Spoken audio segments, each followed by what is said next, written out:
Hey glowers, welcome or welcome back to my channel. Today we're talking about how to keep your locks thick and healthy with simple natural tips that actually work, from water and oils to low manipulation and all the things in between. I'll share the basics to keep your locks thriving, so let's get right to it.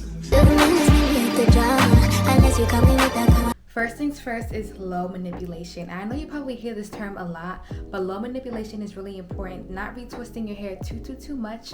A sweet spot is 4 to 6 weeks because it allows your hair to flourish, allows your hair to grow. And if you manipulate it too much, you're not giving your hair space to really do its thing, because locking is the process of literally your hair matting together, marrying, intertwining. So you gotta let it do its thing. By manipulating your hair, it really promotes the growth and the health of your locks because you're not touching it as much, and it prevents breakage as well. So just keeping your hands out of your hair when it doesn't need to be needed. I know it gets frizzy, it might not look exactly how you want it to look, but that's a part of the journey and you have to end up embracing that. Some of my locks go in different directions, they frizz and all of that, but I gotta embrace it. It's just how my crown wants to grow. Water. So I see our hair as a tree, I see it as a plant.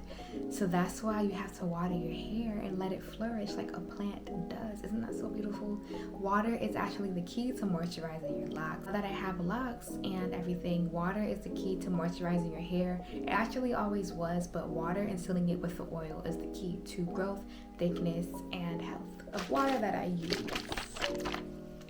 So this is my little, mix of water. It's aloe vera juice, spring water, and jojoba oil. It does have glycerin as well, I forgot to mention. It's really simple. The aloe vera juice is really good moisturizer. The water, self-explanatory, spring water is not too harsh. And then jojoba oil is just the oil that can seal it in. So what I do every day, I just spritz my hair like that, and I don't drench it, because if you drench it, your hair is gonna get way too wet and that can cause mold and just make it look limp. Favorite oil, lime black castor oil. I actually have this since I started my locks. Like, isn't that crazy that I have this since I started my locks? But that just shows how little of oil you need to get you a long way. I had my locks for about a year and 3 months now.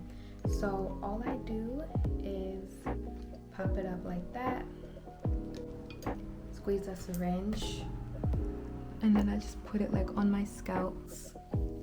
And that's what I do. Understanding and learning your own hair. Everyone's hair is different. You can look up tips all you want, but you have to understand your hair as well. I have high porosity hair, meaning my hair needs like a lot more moisture than others. Like, my hair needs to soak up a lot of moisture and retain that. I have to add the oils after because it seals in that moisture. Because oil doesn't moisturize your hair itself, it just seals it in. Why I always, go in with the conditioner, because locks are still hair. Your locks still need to be moisturized, even though they are locked in. A myth too, like, you still need that. So I had to research and understand that, do what my hair loves, what makes me and my hair happy, experimenting as well. Don't be afraid to experiment. You're not gonna get it perfect the first time, but then you'll find that sweet spot that works for you. And scrub your scalp. You need to wash your hair, not just when you retwist, between those retwists as well. Your scalp needs to be clean for your hair to flourish. It has to have a nice clean base in order for your hair to flourish, right? So starting with a clean scalp and scrubbing it is really good to promote thick and healthy locks. It's really simple. Also, if you're feeding your hair like a lot of chemicals, a bit too much chemicals that it doesn't need in the stage that it's in, it's gonna get so used to that where it does need more, and where it just can't go without it. So that's when it's gonna frizz, it's gonna just act up because it's gonna need those products. So taking your time with yourself and your hair is very important, and honoring each stage of it as well. Low manipulation, because it promotes growth and less breakage. Water, because it seals in moisture and makes your hair grow, as well as oils.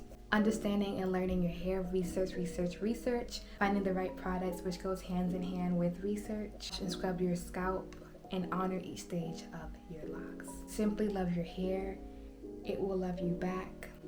This video is just a really simple, overview on how to keep your hair clean, thick, and healthy. In another video, I'll get more in depth on what products I use on wash days and how I retwist my hair as well. Thank you all for watching. Hope you enjoyed this video. Like, comment, share, and subscribe, and let me know what's something that you learned from this video. What did you take from it, or what are any more tips that help you grow your locks? Have a beautiful day. Bye. I don't touch no wheel, cause I got a chauffeur first class.